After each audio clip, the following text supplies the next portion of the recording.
Oke, kita masuk ke medan magnet terinduksi. Nah, sebelumnya nih, gue ada yang ketinggalan. Nah, jadi si gelombang elektromagnetik itu dia punya arah kan ya. Nah, misalnya, kan tadi gue gambarnya gini kan nih. Nah, dia pas E-nya ke atas, terus si B-nya ke sini kan ya. Ini E, ini B. Nah, terus kalau E-nya ke bawah nih, waduh ini biar beda lah. Nah, kalau si E-nya ke bawah, si B-nya ke dalam kan ya, ke dalam gini dia. Nah, sebenarnya ini ada aturannya nih. Nah, ini C-nya nih, C-nya sebelah kanan. Tadi gini kan ya.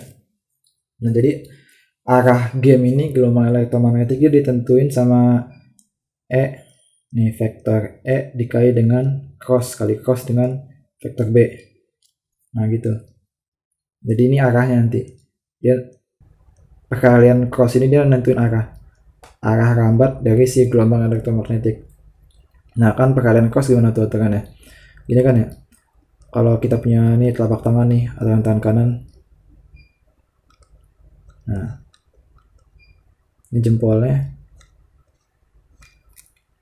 Nah, jadi si ini jari telunjuk ini dia vektor dia ke sana.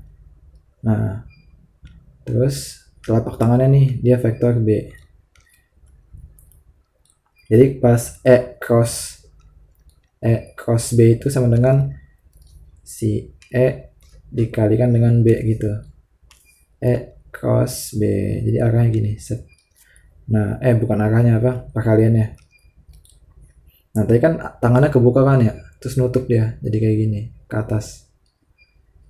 4 gini. Nah, tuh, jadi kayak nutup gitu tangannya dia. Cross B. Nah, terus arahnya kemana nih arahnya? Arahnya dia ke sini, sesuai dengan jempol. Nah, jadi jempol itu arahnya. Oke, jadi ini di sini ini hijau ya. Nah, yang ketiga nih kolom bagian ketiga B-nya ke arah kita kan ya. B-nya ke arah kita, si E-nya dia ke atas. Nah, kita kan tadi sebelumnya fokus di ke bagian 3 ini kan. Oke, jadi itu arah dari gelombang elektromagnetik. Oke, kita masuk ke medan magnet terinduksi. Nah, sebelumnya kita udah ini ya, udah ngebahas nih medan listrik terinduksi. Jadi kita punya medan magnet, kemudian dari medan magnet itu dia menginduksi medan listrik di sekitarnya. Nah, tapi kalau sekarang kebalikan nih, kita punya medan listrik, dia menginduksi medan magnet. Ini gua buat dulu nih, apa namanya, si elektromagnetiknya. Nah, tadi kita fokus di sini kan ya, di sebelah sini nih. Nah, kita di sebelah sini tadi listriknya kemana? Ke atas kan ya. Nah, listrik ke atas nih, medan listriknya. Nah, medan listriknya ini dia nembus persegi panjang ini, persegi panjang hayal. Jadi kita buat aja persegi panjang.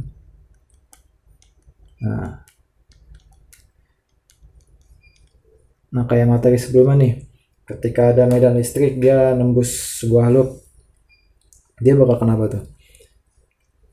Oh, ini panjangnya, ini H ya panjangnya, tingginya H.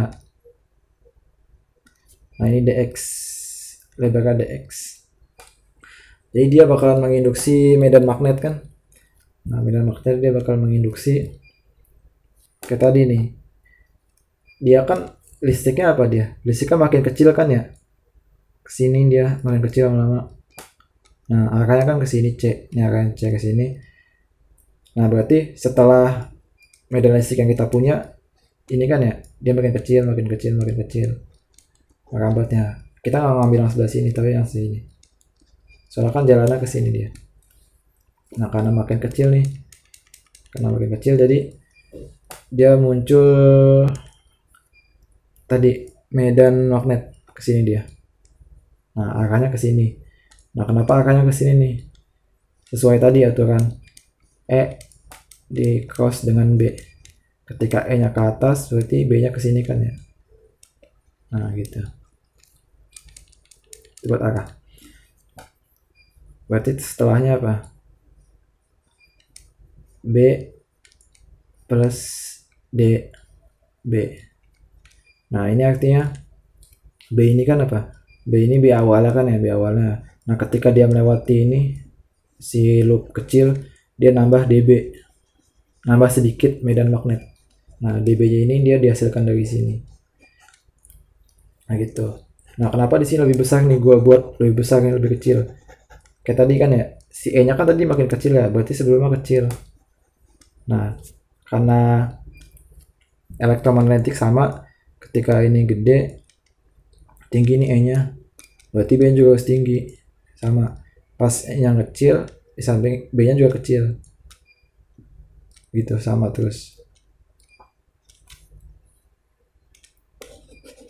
Oke. Nah di medan magnet terinduksi kita main apa nih? Rumus ini kan ya, hukum Maxwell.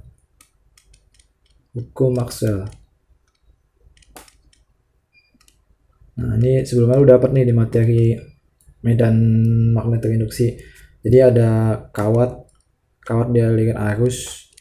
Nah kemudian dia menghasilkan ini kan medan magnet.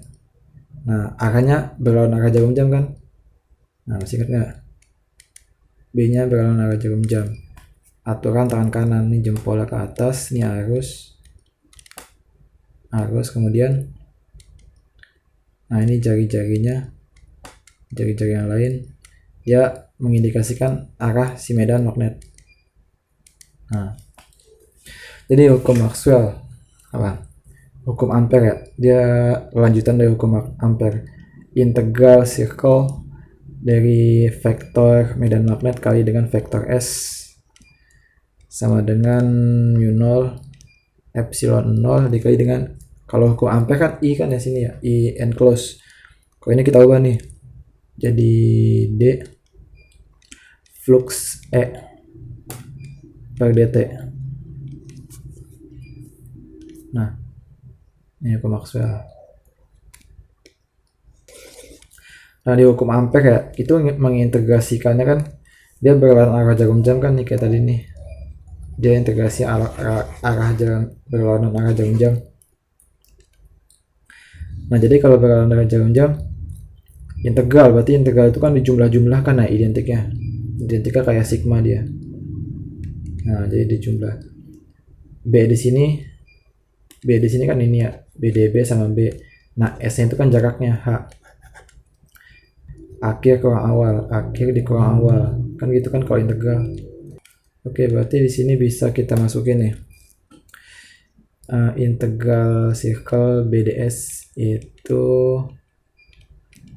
sama dengan akhir apa, minus B kan ya, dia berlawanan arah, bukan minus B dulu, B kali H dikurang, nah baru ini si B dB plus dB kali H sama dengan berapa tuh, B H min B min dB kali H kan ya. Gimana, BDB ini, oh ya ini kali H, ini coret kan ya, coret, hasilnya tinggal minus H dB. Oke, tadi berlawanan arah jarum jam. Kemudian yang sebelah kiri nih kita punya ini flux, kita selesaiin dulu nih. Berarti flux medan listriknya sama dengan apa, flux itu kan apa, si E nya kan yang dikali dengan luas permukaannya si itu, si persegi panjangnya, berarti H kali dx. Nah si E nya ini nih, ini rata-rata, dia rata-rata. Jadi kan tadinya banyak nih, sini banyak. Nah kita ambil rata-ratanya. Oke lanjut, berarti apa tuh, kan kita butuhnya diturunin kan ya, di diferensiasin terhadap T. Oke kita turunin terhadap T, berarti d flux E per dt sama dengan HDX konstan. Nah, berarti E-nya kan yang dia yang bisa diturunin terhadap T. DE per dt. Oke, dapat. Nah, berarti si ini nih, ini kita masukin sini. Ya enggak? Nah, terus ini juga masukin sini. Nah, kan ini kan ya ds ini d flux E per dt. Berarti kalau kita masukin gimana tuh? Minus HDB ya, minus HDB sama dengan mu 0 epsilon 0. Yang ini dan kurangin aja biar jelas. HDX DE per dt. Nah, ini bisa coret kan nih si H-nya. Coret. Si DX-nya kita ke bawahin. Jadi apa tuh? Nih gua kesini aja nih biar enak. Nah, jadi minus db per dx ya. Dx kan ke bawahin kali silang. Sama dengan mu 0 epsilon 0 dikali dE. dE per dt. Nah, di sini kita punya ini nih, dB dx sama dE dt. Nah, kita harus turunin lagi nih. Ini gua pindah ke halaman selanjutnya aja ya. Nah, si B itu B. B itu kan ini ya. Kalau E itu, nah dB diturunin terhadap X. Berarti apa? Ini dalam kurungan dulu nih kita turunin terhadap X. Berarti ini hilang kan, ini hilang, tinggal K. Ada minusnya. K BM. Nah, sin diturunin jadi cos kan dia. Cos KX min omega T. Nah, sama dengan epsilon 0 mu 0 epsilon 0 dikali dengan diturunin apa E? Nah, ini kan ya, dia diturunin terhadap T. Berarti ini hilang nih, tinggal ini. Omega T min omega T, ini ada minnya. Diturunin terhadap T, berarti min omega kan ya. Minus omega kali EM sin itu jadi cos KX min omega T. Nah, minusnya bisa hilang, coret. Terus si cosnya bisa hilang nih, cos bisa hilang, berarti tinggal EM nya gua ke atasin aja. Berarti BM per EM. BM per BM sama dengan ini ya, mu 0 epsilon 0 dikali dengan apa nih? Omega ya, omega per K. Omega per K. Omega per K apa omega per K? Omega per K itu C kan ya, C. Berarti omega per A C itu BM per EM. Mu 0 epsilon 0 kali C. Nah, si ini kan ya, E per B itu apa? C kan. Nah, berarti kalau kita balik jadi gini, EM per BM sama dengan ini 1 per mu 0 epsilon 0 C. Nah, ini masukin nih yang ini ke sini. Berarti nah C yang ini nih, C yang di bawah kita gabungin.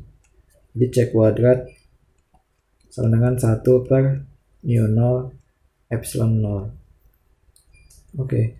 Berarti C sama dengan 1 per akar mu 0 epsilon 0.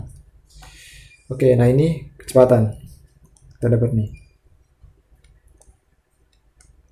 Kecepatan gelombang elektromagnetik. Dia dapat dari medan magnet terinduksi. Oke.